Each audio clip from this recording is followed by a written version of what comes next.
হামে আক্রান্ত সন্দেহে Rajshahi medical college হাসপাতালে শিশু ভর্তির সংখ্যা প্রতিদিনই বাড়ছে। পরিস্থিতি সামাল দিতে হাসপাতালে নতুন আইসোলেশন ওয়ার্ড সহ নানা ব্যবস্থা নেওয়া হয়েছে। হামের এই মৌসুমে শুধু রাজশাহী মেডিকেল কলেজ হাসপাতালে 42 শিশুর মৃত্যু হয়েছে।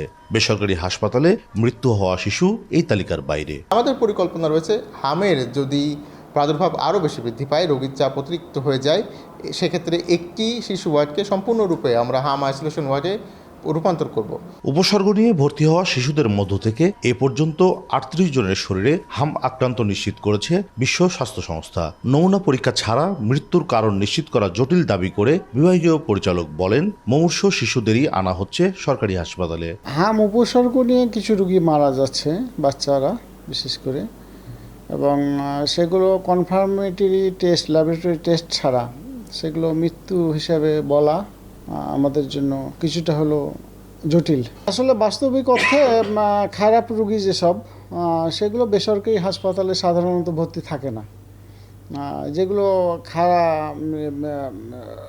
ঝুঁকিপূর্ণ বাচ্চা বা ডেবিলিটেড পেশেন্ট, ক্রিটিক্যালি ইলনেস, সেগুলো সাধারণত সরকারি হাসপাতালেই থাকে। জনস্বাস্থ্যবিদরা বলছেন, শিশুরা হামে আক্রান্ত হলে তাদের রোগ প্রতিরোধ ক্ষমতা 70% পর্যন্ত কমে যেতে পারে, যা খুবই উদ্বেগজনক।